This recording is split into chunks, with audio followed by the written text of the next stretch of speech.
আমাদেরকে আজকে এখানে ডাকার জন্য আর শিক্ষা গুরুর মর্যাদা দেওয়ার জন্য। কারণ অনেক সময় বানানের ভুল হয়ে যায়, তখন ব্যাপারটা অনেক খারাপ হয়ে যায়। যাই হোক, আজকে আমি খুব বেশি কিছু জ্ঞানের কথা বলবো না। উপদেশ দেওয়াও আমি খুব পছন্দ করি না, আর নেওয়াটাও নয়। কারণ আমার মনে হয় যে উপদেশ যে দেয় আর নেয় তার দুজনের সমস্যা আছে। যে নেয় তার দরকার, তাই সে নিচ্ছে। যে দেয় তার ব্যাপারটা হচ্ছে সে নিজেকেই হয়তো কিছু বলতে চায়, করতে পারে না, সে অন্যের মাধ্যমে নিজেকে শোনায়, সেই জন্য উপদেশ দেওয়া। একটা কথা ছিল, আমি বলছি ইমপিচমেন্ট, এখন সেই সময় নয়, এখন প্লেসমেন্টের সময়। আস্তে করে যেমন ব্যাডমিন্টন খেলার বলটা বা কপটা একটা জায়গায় খেলা হয়, এখন হচ্ছে সেই সময়। এখানে খুব বেশি উপদেশ দেওয়ার জায়গা আমাদের নেই, বা আমরা দিতেও চাই না। আর তোমাদের কাছে বলার একটাই জিনিস, আচ্ছা আচ্ছা আমি এসব না বলে বরং একটা জিনিসই বলি, সেটা হচ্ছে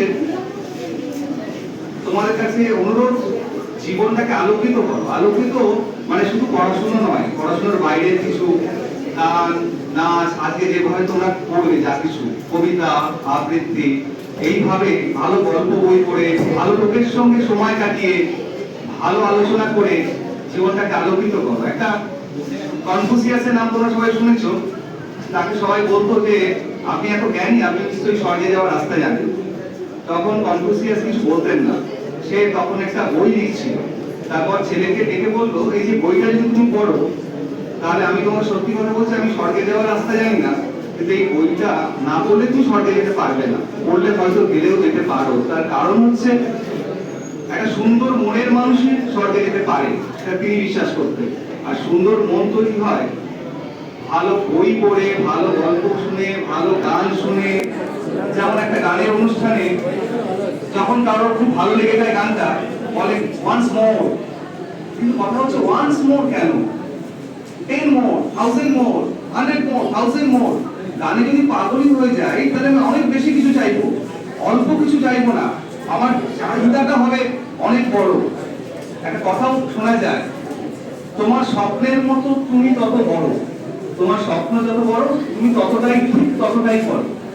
এই কথাটা সবসময় মনে রেখো। জীবনে স্বপ্ন অনেক বেশি দেখতে হবে, ছোটখাটো জিনিসের কোনো জায়গা নেই। তবে আমাদের সমস্যা হচ্ছে, আমরা এখন সবসময় না অর্থের দিকে দৌড়াই। মানে এই সুন্দর পৃথিবীটাকে উপভোগ করার থেকে এত চারিদিকে যে এত সৌন্দর্য, নদী, পাহাড়, প্রকৃতি, ভালো মানুষজন, সেগুলো ছেড়ে দিয়ে আমরা অর্থের দিকে দৌড়াই। আর এই দৌড়ানোটা মাঝে মধ্যে খুব হাস্যকর হয়ে ওঠে। আরে তোমরা মিলখা সিং এর নাম শুনেছো তো? মিলখা সিং একদিন প্রচন্ড গরমে রাত্রিবেলা দেখা গেল কিছু লোক দাঁড়িয়ে আছে। মিলখা সিং খুব জোর ছুটে যাচ্ছে, কারণ সবাই বলছে, আরে সর্দারজি কি হচ্ছে, ছুটছেন কেন? বলছে, আর বলবেন না, আমার বাড়িতে চোর এসেছিল। চোর এসে ব্যাগে করে আমার সব কিছু নিয়ে চলে গেছে, এমনকি আমার বাসন, জামা কাপড়। তারপর হেঁটে আমার সামনে চলে গেল, আমি দাঁড়াতে বললাম, দাঁড়ালো না। তখন বলে সবাই বলছে, আপনি কি করলেন? বলছে, আমি এত ভালো দৌড়ই, আমার সঙ্গে দৌড়ে পারবে? আমিও দৌড়াতে শুরু করলাম ওর পিছন পিছন। এখন দেখুন ও 3 মাইল পিছনে আছে। মানে একটা কোনো কিছু পর্যন্ত নিয়ে যদি কেউ বেঁচে থাকে, তাহলে সেই জীবন কখনো সার্থকতা পায় না। হ্যাঁ, সেই জন্য ওর জীবনে শুধু ছিল দৌড়। কিন্তু যে কোনো সফল মানুষের পিছনেই থাকে অনেক সময় যে কোনো একটা কিছু। কিন্তু তোমাদের কাছে অনুরোধ, জীবনটাকে সুন্দর করার জন্য তোমরা যেটা করছো সেটাই করে